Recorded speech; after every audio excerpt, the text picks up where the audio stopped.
Breaking news! The EU has lowered the allowed limits on chemical sunscreens. That means the sunscreen you've been using is killing you, your family, your unborn grandkids, the creepy little worms on your unborn grandkids' eyelashes. Throw out your toxic chemical sludge, burn them in the fire. And buy some 100% safe and natural sunscreen from my online store. Or don't and watch this video first. Hi, I'm Michelle, chemistry PhD, cosmetic chemist, and massive sunscreen nerd. There's been a lot of fear-mongering about chemical sunscreens. There were scary-sounding news stories, sunscreens absorbing into blood, killing coral reefs, zinc oxide being toxic, benzene in sunscreens. I've covered most of these before, and they're largely just the media taking things out of context and sensationalizing them. This is partly for views, because a lot of the media do survive off ad revenue and affiliate income now. Today's topic: the EU has been reviewing the safety of sunscreens, and they've lowered some of the allowed limits of specific ingredients. For example, oxybenzone was allowed in sunscreen at a maximum of 6%. But they've now said the use of benzophenone 3, oxybenzone, at 6% in body products is not safe for the consumer. They now recommend a maximum of 2.2% in body products. So some people, including scientists from other fields, saw this and started making really bold statements about how US sunscreens with 6% are unsafe, and telling people who are a bit more familiar with this area to log off because they've taken this one sentence very literally. To be fair, if you did only read this sentence, it does sound a bit scary. So let's dive into why you probably don't need to freak out and what you might want to do based on this info. A disclaimer, this is all going to be very simplified. I am not a toxicologist, but some toxicologists did help me out with this script. In most of the world, sunscreens are cosmetics and not drugs, and this is the case in the EU. There are less strict rules about cosmetics than drugs, but the UV filtering ingredients that help sunscreens screen out the sun are still in a special category. Their safety gets checked a lot more than other ingredients, and you can't use them in sunscreens until they've been added to this special list. This also tells you the rules for using them, including the maximum percentages. When it comes to sunscreens and beauty products in general, people are always comparing the EU and the US, and one of the biggest differences is the sunscreen ingredients. But the situation is actually kind of the opposite of what you tend to hear. The EU allows a whole bunch more sunscreen ingredients than the US. The US list hasn't changed since 1999 when avobenzone was added. They only have about 7 commonly used chemical sunscreen ingredients. The EU had about 20 common ones, including all 7 from the US. For these, the two regions had similar maximum percentages, until 2021 when the EU started shaking things up. One thing I love about the EU is that they show they're working, and it's relatively easy to follow. It's in these SCCS opinions. These opinions sound a bit more hand-wavy than they actually are. They are scientific opinions, based on interpreting evidence according to almost 200 pages of guidelines. But that word opinion is important. We'll come back to that later. Foreshadowing. They're written by the Scientific Committee for Consumer Safety, or the SCCS. They focus on checking the safety of consumer products. These self-explanatory names are putting me out of a job. They look at sunscreen and other personal care products, but also household products like detergents, toys and clothes, and services like tanning and tattooing. Their members are mostly toxicologists who specialize in risk assessment. There's also chemists, pharmacists, and dermatologists. Their very impressive CVs and conflicts of interest are all publicly available if you want to do a bit of stalking. Every once in a while, if there's important new data or someone's invented a new sunscreen ingredient, the European Commission gets the SCCS to look at potential risks and write an opinion. These opinions include recommendations for using the ingredient, so below a set percentage or only in certain products. They might even recommend banning an ingredient altogether. Lawmakers will look at these recommendations and, most of the time, put them in the cosmetics regulation that EU products have to follow.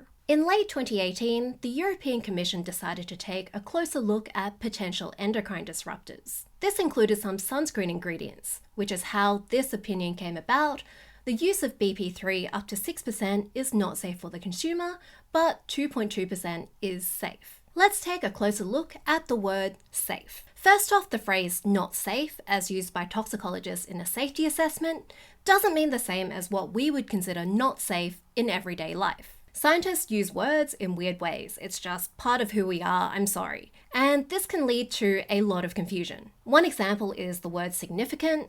In science, it's to do with how convincing the data is. So if I'm significantly late in a scientific study, I might be very consistently 10 seconds late. But in everyday life, significant is about how important something is. So if my friend says I'm significantly late, I'm probably half an hour late and they're really pissed at me. With the idea of safe. In everyday life, we usually think of things as either safe or harmful. If something is safe, it's not going to hurt you. If something is not safe, then there's a good chance that it will hurt you. So this statement from the report kind of sounds like 2.2% oxybenzone sunscreen is fine, but if you use 2.3%, then you're going to pee blood or grow a third arm, the worms in your eyelashes are going to make unsustainable farming choices. But if there's good evidence that terrible things happen at 2.3%, it would be supervillain level irresponsible to let people use 2.2%. What if someone uses a bit more sunscreen than they should? What if you scrape your skin and extra sunscreen gets in? What if some water in that sunscreen evaporates and that 2.2% gets a bit more concentrated? What if it turns out that one of the pieces of data they use for that 2.2% wasn't quite right? What if a new study comes out? So there is a big buffer put in when setting these safe percentages. We can think of it more as a spectrum. There's a region where scientists can confidently agree that something would not be harmful based on current info. There's also a region where scientists can confidently agree that something would be harmful based on current info. But there's also this big grey area in between, because in reality, there's always some level of uncertainty and variation. People can use products differently, respond to ingredients in different ways. Studies don't always translate easily to actual human use. New data can come out. So not safe in the safety assessment doesn't necessarily mean harmful. It means further into that grey zone than the EU has decided that they're comfortable with. This is one of those places where that opinion part comes in. Different regions have different approaches to working out their limits. But how far is that current US/previous EU limit of 6.6% along this spectrum? To find out, we can read the rest of the SCCS report. If you watched my video on clean beauty, how safe or dangerous something is, the risk, depends on both hazard and exposure. A hazard is something that's potentially harmful, like a lion or even a rabbit. You could trip over it, it could convince you to do a whole bunch of messed up stuff. But even a lion isn't always going to be harmful. If it's very far away in a cage, we have practically no exposure to it. So even though it is hazardous, it has that potential, the actual risk of harm to us is very low. If our exposure is high, we're in the cage with the lion, then the risk changes and becomes very high even though it's the same lion. This concept is sometimes referred to as the dose makes the poison. So for a safety assessment of a cosmetic ingredient, the SCCS will look at both exposure and hazard to work out the overall risk. They put that lion into context. For exposure, the SCCS worked out how much oxybenzone 95% of consumers would be reasonably exposed to. So they try to capture normal use. If you're eating sunscreen on toast every morning, it's not going to be as relevant for you. For most ingredients in beauty products, the main way that we're exposed is by absorbing it through skin. Sometimes there are other ways that it gets into your body, like breathing in a spray or eating some lip balm. Here are some of the factors that they take into account. Most of these are probably things you expect. If you have an ingredient that absorbs easily through skin, you'll have a higher exposure. It's also higher if it's a leave-on product, if it's used in products at high percentages, if it's in a product that gets used in large amounts or very frequently. I want to highlight this bit, aggregate exposure. This is if the ingredient turns up in more than one of the products that you use. Every time I post about toxicologists doing safety assessments, someone will ask, if it's in more than one product, couldn't it add up? Yes, it could, and toxicologists do take this into account. For the oxybenzone calculation, they used 9.9% as the fraction of the total applied that would be absorbed into blood. They estimated this from a study using skin samples. But they weren't quite satisfied with the methodology, so they took the average absorption, which was 3.1%, and added 2 standard deviations to it to get 9.9%. So the number that they're using is more than 3 times the actual measured average from the study. Most people would probably absorb a lot less. So you can see how they're quite conservative with their estimates. Whenever there's uncertainty, they usually will add extra buffer. To work out how much oxybenzone was put on the skin in the first place, they used the average sunscreen application amounts from a couple of studies, which was 18 grams of body sunscreen. Now, some of you are probably typing in the comments, I apply much more than 18 grams on my body, that's what the guidelines say, I could be using a dangerous amount because I'm following the guidelines.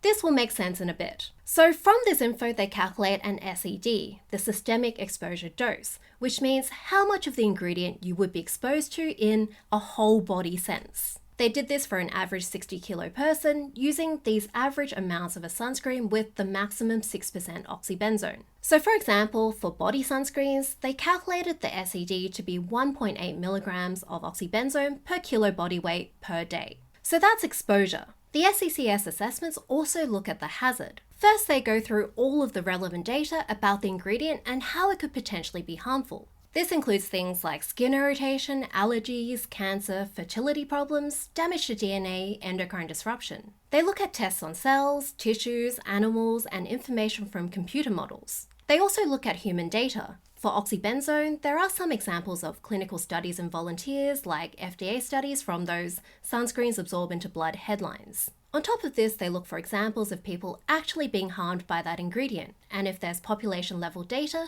that's been analysed to find links. They also look at information on similar ingredients that could be extrapolated. Based on all of this, they pick a dose that they expect to cause little to no harm. For most cosmetic ingredients, they use something called the No Observed Adverse Effect Level, or the NOAL. This is the highest amount of the ingredient that didn't cause a harmful effect in studies. Now, none of the chemical sunscreens commonly used in the EU or the US have been recorded to cause harm in humans, outside of things like allergic reactions and irritation, which can happen with pretty much any skincare ingredient. But that's not what we care about. We want to know about the longer-term health effects that organizations like the EWG keep claiming our products are causing. Cancer, endocrine disruption, birth defects. I'm kind of joking, but at the same time, these are the health effects that freak us all out the most. So for chemical sunscreens, there isn't a lot of human data. This is a good thing because it is real-world evidence that there's been no clear, serious health effects in all the millions of people using oxybenzone since it was launched in the 1970s. But at the same time, for the purposes of a safety assessment, it's less good. It means you either have to A, feed oxybenzone to people until something bad happens, and scientists aren't allowed to do this anymore except in movies, or B, you have to translate information from less relevant studies, mostly animal studies. Animals are similar to humans in many ways, but they aren't the same. So scientists have to try to convert what happens in an animal to what happens in a human. And how accurate this translation is can vary a lot depending on the ingredient and the animal. Chocolate and rat poison are both toxic to dogs, but I'm not going to stop eating chocolate, and I'm definitely not going to start eating rat poison. So this approximation adds another layer of uncertainty. And this is another place where that scientific opinion comes in. There can be different approaches to interpreting each piece of data with different pros and cons, and a lot of the time, more than one approach is considered scientifically legitimate. So for oxybenzone, the SCCS picked 14 endpoints from mouse and rat studies, 14 harmful effects that could be relevant to humans. Then out of these, they picked the one with the lowest NOAL. This was from a study on pregnant rats being fed oxybenzone. In this study, when the rats were fed a lot of oxybenzone, they saw a whole bunch of stuff happen to the rats, including significantly reduced AGD, which is the distance between the peach pit and the cherries. Some scientists had to use a microscope to measure this, which I think is a pretty good setup for a joke. When rats were fed less, but still quite a lot, they only saw one potentially bad effect: less sperm-producing cells in male rat fetuses. So the SCCS picked one dose lower from the study for the NOAL. Okay, so now that we have these two numbers, the lowest safe exposure level from relevant animal studies and the actual exposure that consumers get, we're ready to do the margin of safety calculation. Basically, how much are we getting with normal sunscreen use compared to this safe amount? The first row of this table shows that the margin of safety for a body sunscreen is 38. So in other words, if a 60 kilo person applied 18 grams of 6.6% oxybenzone sunscreen to their whole body and absorbed about 1/10 of it, they would be expected to get 1/38th of the safe amount. But the SCCS wants a margin of safety of 100 to take into account uncertainty. Things like converting between rats and humans, if some people react worse than others, incomplete data. They want the average person to only get 1% of that safe amount. So that's why they dropped the percentage allowed from 6% to 2.2%. That's how much would give a 60 kilo person 1/100th of that no AL. If you wanted to actually hit that no AL, you would have to use 100 times the average amount, which I don't think even sunscreen nerds do, or the average person would have to use sunscreen with 220% oxybenzone. Now keep in mind that on top of this margin of safety of 100, there are a lot of other safety buffers. For example, the effect that they care about is a drop in sperm cells in a male rat fetus. Developing fetuses are a lot more sensitive than children or adults. The vast majority of people using sunscreen aren't pregnant. The amount that actually caused the bad effect in the study was 3 times higher than the safe amount that they used for the calculation. And as I mentioned earlier, the average amount actually absorbed in the skin absorption study was 3 times lower than what they used in the calculation. So if you're wondering how much you'd need to use to actually have the smallest harmful effect, based on the same data and assumptions, the sunscreen would have to have about 2000% oxybenzone, and that's for a harmful effect on a male fetus, assuming it's the same for humans and rats. It's also worth mentioning that the scientists who did the rat study didn't think that the sperm cell effect was that important. The safe level that they indicated they would have picked was about 10 times higher. Now, I'm not saying that I disagree with the SCCS. They're deciding what a good policy is for a population, including people who are pregnant with a male fetus, although probably not a male rat fetus. And if you're deciding for a population with millions of people, then a tiny decrease in health risk can make some difference. On top of that, there are tons of other sunscreen ingredients available in the EU. Most European sunscreens don't even use oxybenzone anymore, so it isn't like sun safety will be massively impacted by this change. But at the same time, you can see how cautious they're being. There's the massive margin of safety, the buffers that they add whenever there's uncertainty. On top of that, the new limit comes from new data from an animal study. There's no evidence that 6% or 600% would actually be harmful to humans. So, not safe, according to an EU safety assessment, really doesn't mean that you should panic if you've been using 6% oxybenzone sunscreen the whole time. Even though the EU is known for being really conservative when it comes to safety, it still isn't like the EU regulators have gone around knocking 6% oxybenzone sunscreens out of people's hands, and they haven't made any announcements telling people to throw out their sunscreens. This report was published in March 2021. The limits came into place July 2022. Then companies have another 12 months to stop selling the products that are over the limit. That is 2 and a bit years between the finding of not safe for the consumer and no longer having the products available. So this really highlights that not safe and harmful to your health are very different. So that's the story for body products. Why is the limit different for face products? As you might have guessed from this whole explanation, you apply a lot less of a face product on a smaller area of skin. The SCCS found a margin of safety of 447 for a face cream with 6% oxybenzone, so that was confirmed to be safe. This was for an application amount of about 1/4 teaspoon, so you could apply that 4 times a day and still stay under that 1% margin of safety. Let's take a quick look at the SCCS safety assessments for the other sunscreen ingredients. Octocrylene was confirmed as safe at up to 10% for humans. The exception was with sprays when used in combination with other products, taking into account that aggregate exposure. Then it would have a margin of safety of 92, so the limit was lowered to 9% to get it back to a margin of 100. Homosalate was found to be not safe at 10%. The limit was lowered to 0.5% for body products and 7.34% for face products.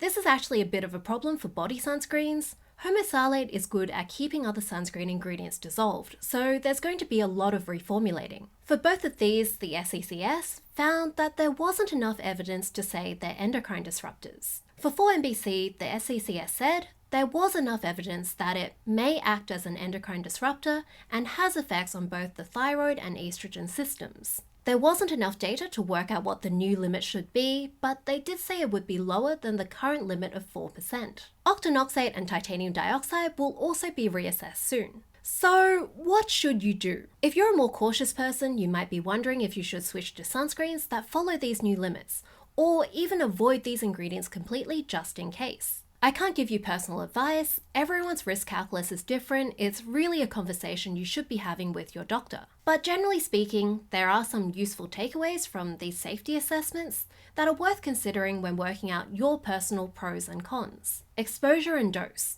How much sunscreen you use and how often is important. The SCCS assessment got to their limit based on using 18 grams a day, but you might be applying a lot more or a lot less. For example, I only apply full body sunscreen a few days a year when I go to the beach, but someone who works outdoors might be applying and reapplying several times a day most days. Vulnerability is also important. I'm not talking about sharing your childhood trauma to do well in a reality TV show. It's whether the risks of a particular sunscreen ingredient are especially relevant for you. The most common concern is probably pregnancy. A developing fetus is more strongly affected by all sorts of things: alcohol, aspirin, camembert cheese. As we saw, these safety assessments do look at what happens to developing fetuses, and a lot of limits are set based on that. But if you're pregnant, you would have more reason to consider temporarily lowering your exposure to risks, even if just for peace of mind. The other side of the equation is also important. What are the costs of not using that sunscreen ingredient? You might consider things like a family history of skin cancer,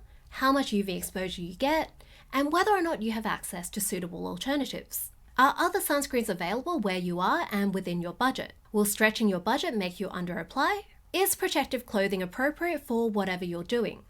I've talked about hats, umbrellas, and UV protective clothing before. I think it's also worth noting that safe limits for cosmetic ingredients will be constantly changing based on new data or new regulations or new procedures for working out safety. There is always going to be some uncertainty, and I know that at a gut level that does feel uncomfortable.